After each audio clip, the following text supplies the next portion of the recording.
Hey, good morning. It's Pastor Doug again. We're here to go through our study of none of these diseases. We're into the 12th. We're going to cover that in the 13th chapters. Hope that you're having a good time. Just a reminder that it's an old book by S.I. McMillan. You might be able to pick one up in a used bookstore somewhere, but chances are it'll be a much newer one than this one. It's been revised a couple of times. A lot of good information. Hope that you're enjoying this study as we go through it together and look at how following God's word has a huge impact on our health for the positive. And so this chapter is the price of getting even. And McMillan starts out with a very interesting anecdote from his practice. And I'm just going to call it, what has this got to do with the price of eggs? So he talks about a situation. There's an elderly couple in their 70s that come into his office. The man tells him, we've driven 30 miles to come and see you. We've never ever taken a sick day in our lives until just recently. We've developed insomnia. We're taking pills to try to get to sleep, and they are working. But we just don't feel that that's the right way to take care of things, and we don't think it's good for our health in the long run. And they were right. They started developing pain in the pit of his stomach. She had started developing pain over her chest. They'd gone to other doctors. They'd had x-rays. They'd gone through examinations. They'd already spent quite a bit of money on their health and couldn't really come up with anything that was really going on. And so they said, we've come to you. We've heard good things about you. We're hoping you can help us. His assessment said, they were a pleasant looking couple, both retired from teaching. He'd never seen them before. They were new. His schedule was full. He was sort of inclined to pacify them rather than really try to treat them. But he got over that. But as he was sort of making a superficial examination, not really finding anything wrong as they had told him, he started asking a few questions about what's going on in their life. And the woman said, well, this might have something to do with it. And it usually does, at least in this book it does. She pulled out this letter and she said, you maybe think I'm foolish, but our troubles began about the same time we received this letter. And it describes the situation. You can read it for yourself. And this is what the letter said. Dear George, that must have been the husband's name. I understand that you are selling some eggs to Harry Rickerstaff. You people ought to know that I have invested considerable money in the chicken business and am able to supply more eggs to the people of this little hamlet than they can eat. You ought to know that my business is hurt by your dabbling around with a few hens and selling eggs to Harry. I think you ought to stop. And it was signed Manning Casper. There was a sorrow in this lady's eyes as the doctor read when he got through and looked up at her. And she said, we felt we had a right to sell those eggs. After all, Harry preferred our Rhode Island brown eggs to the white ones that Manning provides. A lot of people do, right? In fact, there are a lot of industry today where people have hens houses and having eggs for themselves and others, but it's not that small town atmosphere where you do know each other and you know that what you do impacts another person. And that's the situation they were living in. They said to the doctor, Manny has refused to speak to us when we have seen him around town. We feel terrible about it. We don't really know what to do. We've never really been in a situation like this where we have perfect right to do what we're doing, but it's upsetting him, and we don't think that he has the right to tell us that we should stop. We've gotten so upset, and as you're confirming, it's impacting our health. So McMillan affirmed that it was probably true what they were surmising.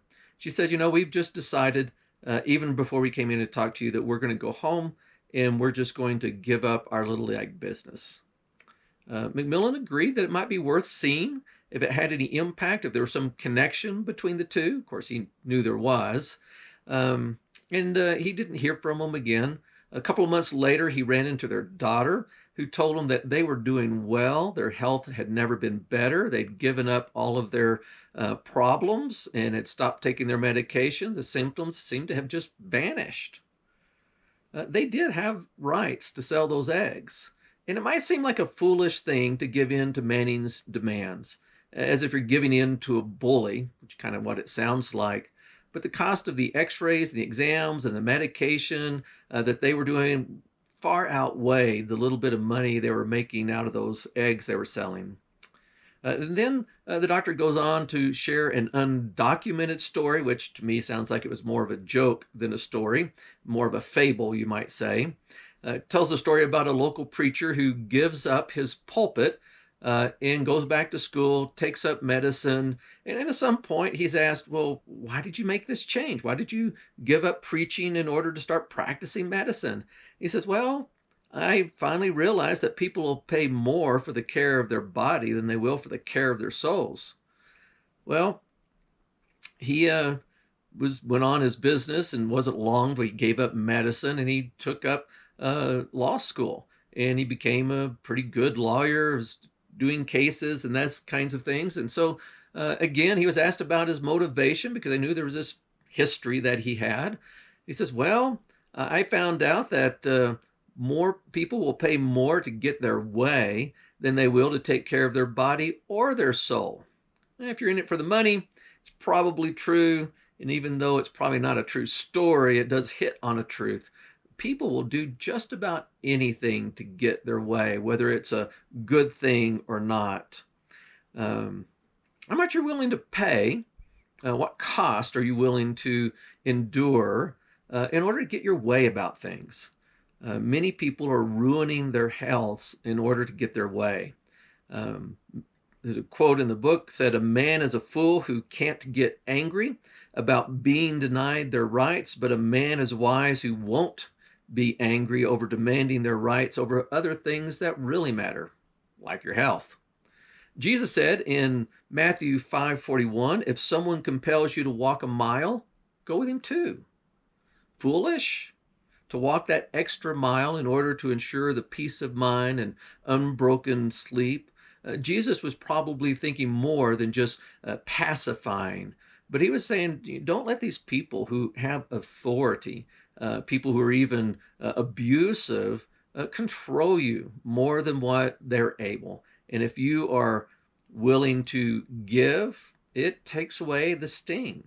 He also said, Matthew 5, chapter 5, verse 40, just before it, if any man would take you to court, and boy, does that happen today, and he wants to take away your shirt, well, settle out of court, give him your coat too. You want my shirt? Here it is. You want my coat?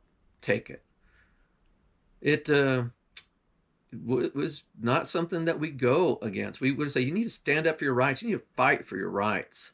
It's un-American to do anything else. It kind of made me think about Paul's words, although it's not in the chapter, about the stronger brother and the weaker brother, where the stronger brother says, hey, weaker brother, I know that you're having trouble about eating meat that's been sacrificed to idols. I'm perfectly okay to do that. Doesn't bother me in the least, nothing wrong with it.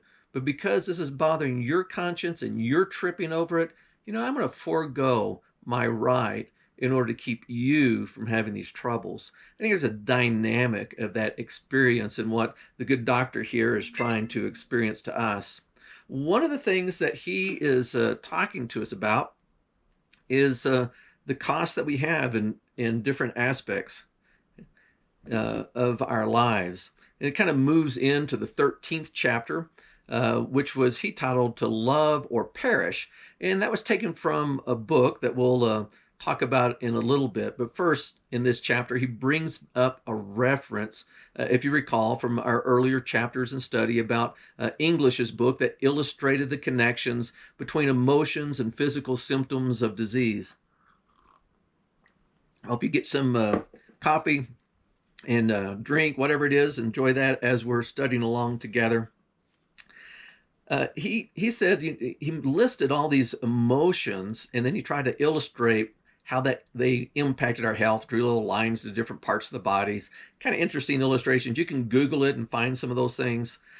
He pointed out these particular emotions: jealousy, envy, self-centeredness, ambition, rage, frustration, resentment, and hatred. Now, English wasn't a Christian, but it's interesting. And Macmillan points out that his list just happens to mirror the list that's found in 1 Corinthians 13, 4 through 5, whenever Paul is defining love. Love really is the only antidote for the kind of situations in which we find ourselves when we're at odds with other people. Most people say we got to figure out something to do here. And there's a psychiatrist, Smiley Blanton, or used to be a psychiatrist since this was written in 1963, that did have this book titled Love or Perish, that is, love or die. And most important task, he said, of any religion is to teach what we find in our scriptures, to love your neighbor. It is the individual who is not interested in his fellow man that has the greatest difficulties in life, and they are also the people who cause the greatest injury to others. Life would be a whole lot better if we could just follow Jesus's directions. You may have heard of a Dr. Adler, if you ever took general psychology. After a career, he made a conclusion after treating thousands of patients that the lack of love was observed in all human failures. I think that in. I might argue with him a little bit on that, but that was his conclusion as a medical professional. The biblical teaching is simply that the scriptures have always advocated, because our God is love, that we love. It's the cornerstone of the law and the prophets. Jesus affirmed that was also the cornerstone of his kingdom. You should love the Lord your God with your heart, your soul, your mind, your strength, and your neighbor as yourself. On these two, he said, hang the whole law and the prophets. There's nothing in there that's not about love. And I know there are a lot of people who say, oh, the God of the Old Testament was this terrible, hateful God, and the God of the New Testament is love and giving.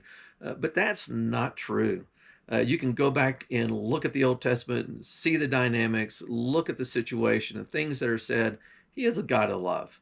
And it's the same God who has that same love that was expressed in his son Jesus that brings about a new covenant for us who put our trust in him. Now, from a patient perspective, whenever you find an attitude of saying, hey, we're supposed to love, we can say sometimes it's not an easy thing to do. And there are some people who say it's an impossible thing to do. You can't change your feelings. You just feel a certain way, and there's nothing you can do about it. Psychologists tend to support that view. They'll say we really don't have control over our emotions. They make us sometimes act in ways that we don't expect or want to act. He says we can have a measure of control or a certain amount of control over them, but not complete control over them. But psychologists do support that we have a will in which we have, at least largely speaking, control over our actions. We'll not be able to control how we feel, but we can control what we do. And so, of course, made me think about what are those people who say, well, I did it because I was insane. It wasn't me. I'm not at fault. You know, that argument you can make for people when they've done a crime, they're put on trial, and they say, hey, I was temporarily insane. Well, our actions can be influenced. I'm not going to get into those other kinds of things, but we can impact what we do. We can make a choice how we respond. When Jesus said, love your enemies, bless them, and do not curse them, do good to them who hate you, he was talking about choice. He was talking about you might feel one way, but you can choose to act a different way. And when you choose to act a different way, sometimes the choice, the behavior, will change the way we feel about things as well. So how does that work? Well, Macmillan gave us a recipe for loving your enemies. I mean, what do you have to lose except for, I don't know, gaining better health? Having better life. He says this is all you got to do. It's keep it simple. Go in your kitchen, You can do that. You've been in there before. It's not a hard thing for you to do. Regardless of your emotions, you can get in there. Just go ahead, walk in, get into your kitchen. Now look around, find your recipe book. Now it might be on a computer or a tablet or something else these days, but find one that has some of those recipes that are the things that we like to eat, even though they might be on our best nutritionist list. A good recipe for a dessert of some sort that you like, a pie or a cookie or cake or whatever it is, something that you've enjoyed, something that you make well.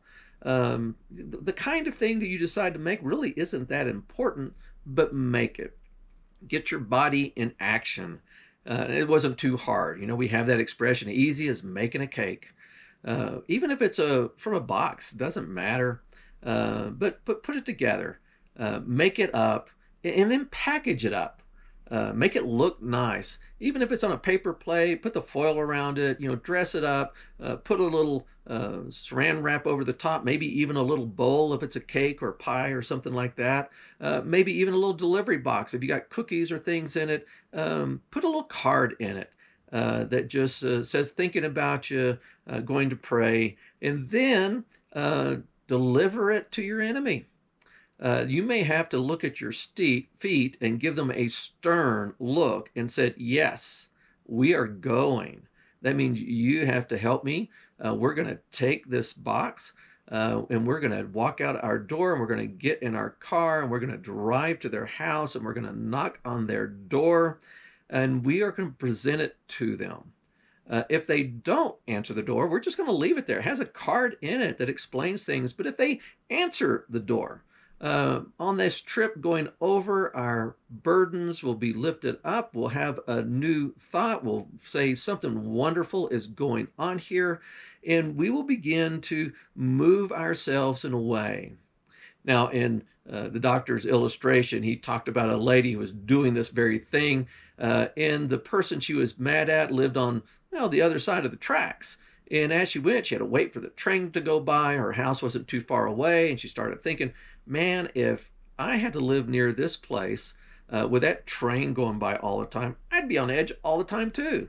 And she began to have a little compassion just by putting herself in her enemy's foot places. Doesn't tell us what was going on with them.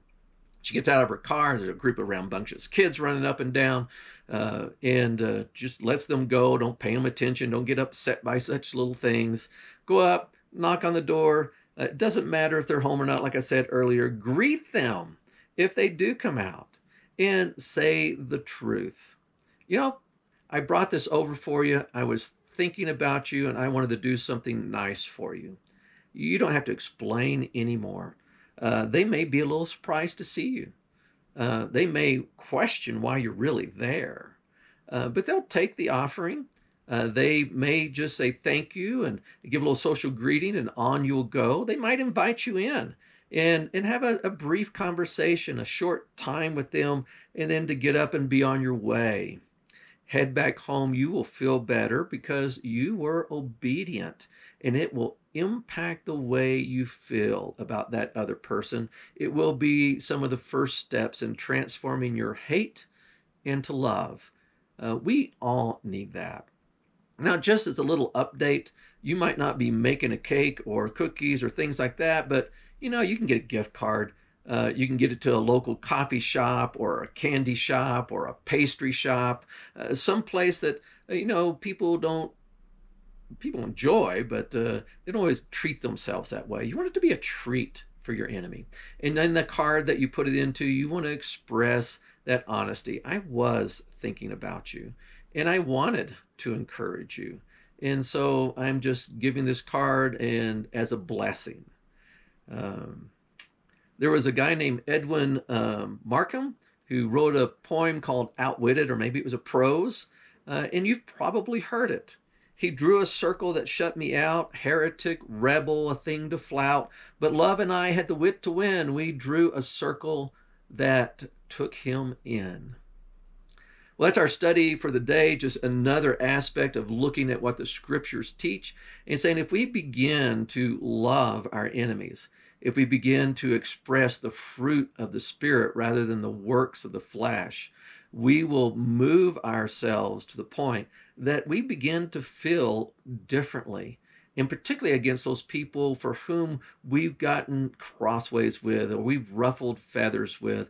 It's not our intention to deepen those divides, but to soften them so that we might express the truth of the gospel. The truth of the gospel is that God has loved you and it's transformed your life, and now that love is transforming the world around you. Hope you've had a great day. We've enjoyed the study together, and I just ask your blessings, God's blessings on you and your family. Peace in Christ.